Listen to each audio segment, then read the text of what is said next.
Student, it is chapter 5th, A Lament, composed by P.B. Shelley. And in this poem, we are seeing a central idea.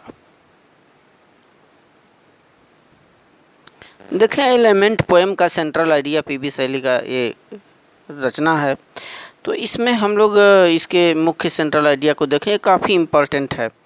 देखिए, यहाँ पर हमने focus किया है the poem lament is composed by P B. Shelley. यह जो poem है लेमेंट शोक गीत, इसके जो रचनाकार हैं वो पी.बी. शैली हैं, इसके पोएट। और the poet feels very disappointment in this life, in his life. The poet feels very disappointment in his life. तो इस पोएम में जो कवि है वह अपने जीवन में काफ़ी निराशा महसूस करता है। ठीक है, वेरी डिसअपॉइंटमेंट, काफ़ी निराशा फील्स माने महसूस करता है। He is stood on the end of the death. क्या है कि वह मृत्यु के काफ़ी करीब है, मृत्यु के नज़दीक खड़ा है या मृत्यु के एक छोर पर खड़ा है। Once the beauty of nature was full of enjoyment for him. तो कभी क्या होता था, जब वह युवा था, नौजवान था, तो प्रकृति की हर सुंदरता जो है उसके लिए आनंदमयी था। But this time in his old age, लेकिन आज जबकि उसका बुढ़ापा आ गया है और जबकि उसके हाथ पांव कांप रहे हैं, तो all beauty of nature is full of pain. माने प्रकृति की जो भी आज सुंदरता है वह उसके लिए दर्द से परिपूर्ण है, दर्द भरा है।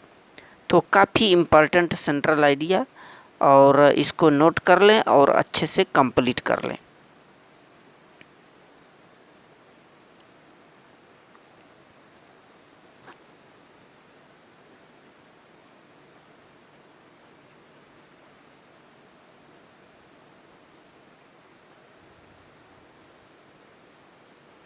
तो स्टूडेंट, ये जो लेमेंट पोएम है इसमें एक्सप्लेन विथ रेफरेंस, जो कि काफ़ी बेहद इम्पॉर्टेंट है और यूपी बोर्ड में प्रतिवर्ष आते हैं। ठीक है, तो इनका एक्सप्लेन विथ रेफरेंस आप प्रैक्टिस कर लीजिए, अभ्यास कर लीजिए। सर्वप्रथम आप रेफरेंस हेडिंग डालते हैं। रेफरेंस में क्या लिखेंगे कि these lines have been taken from the lesson a lament composed by P B. Shelley. ये रेफरेंस में लिख देंगे। ठीक है, इन कविताओं को बार बार पढ़ लीजिए ताकि आप अच्छे से रेफरेंस लिख सके। ये नहीं कि इसके जो कवि है दूसरा लिख डालें। ठीक है, तो ओ वर्ल्ड ओ लाइफ ओ टाइम से लेकर के नेवर मोर तक दे देगा। ठीक है, ओ वर्ल्ड ओ लाइफ ओ टाइम देख रहे हैं, संबोधन का चिन्ह लगा है। इसमें जो फिगर ऑफ स्पीच होगा एपस्ट्रोफी होगा।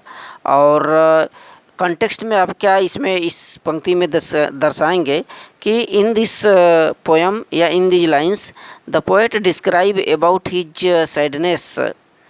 अपनी निराशा को व्यक्त करता है, निराशा के बारे में वर्णन किया है। ही लुक्स वेरी सैड, वह काफ़ी माने उदास, निराश, दुखी दिखता है। ठीक है, ये चीज़ लिखेंगे। और एक्सप्लेन में क्या करेंगे कि the poet describe about his sadness या डिसअपॉइंटमेंट इन दिस पोएम। अपनी निराशा को व्यक्त यहाँ पर निराशा के बारे में वर्णन किया है।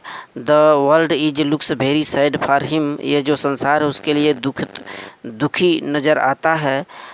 His life is very near to death. उसका जो जीवन है मृत्यु के काफ़ी नज़दीक है।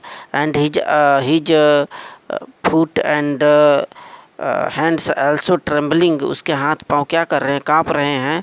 और once the beauty of world is looks very happiness. एक बार जो संसार की सुंदरता है काफ़ी अच्छा दिखता था उसके लिए। But today it is only full of pain. लेकिन आज दर्द से भरा हुआ है। And he feels that the joyful time never return in my life. वह महसूस यह करता है कि ये जो उमंगे थी, उत्साह था जीवन में, या वह जो खुशियों से भरा समय था जीवन में, कभी वापस आने वाला नहीं है। तो इस तरह से आप एक्सप्लेन विथ रेफरेंस करेंगे इंग्लिश में। ठीक है, इसी प्रकार ये सेकेंड पोएम भी है। ठीक है, इसमें भी कंटेक्स्ट में वही लिखेंगे कि the in this lines the poet describe about his failure और सैडनेस हियर। ठीक है, यहाँ पर जो कवि है अपनी उदासी, निराशा, दुखी को व्यक्त किया है। ठीक है, एक्सप्लेन में लिखेंगे कि time is very valuable, he feels very unhappy and sadness in this poem. काफ़ी निराश और उदास महसूस करता है। The poet is very near to death, he is old this time and all the enjoyment has gone in his life। पूरी जो खुशियाँ हैं उसके जीवन में अब चली गई हैं।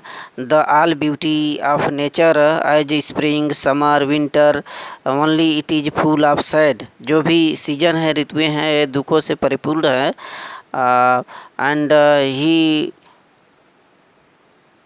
Does not feel delight here, वह सुखों को अब महसूस नहीं करता है।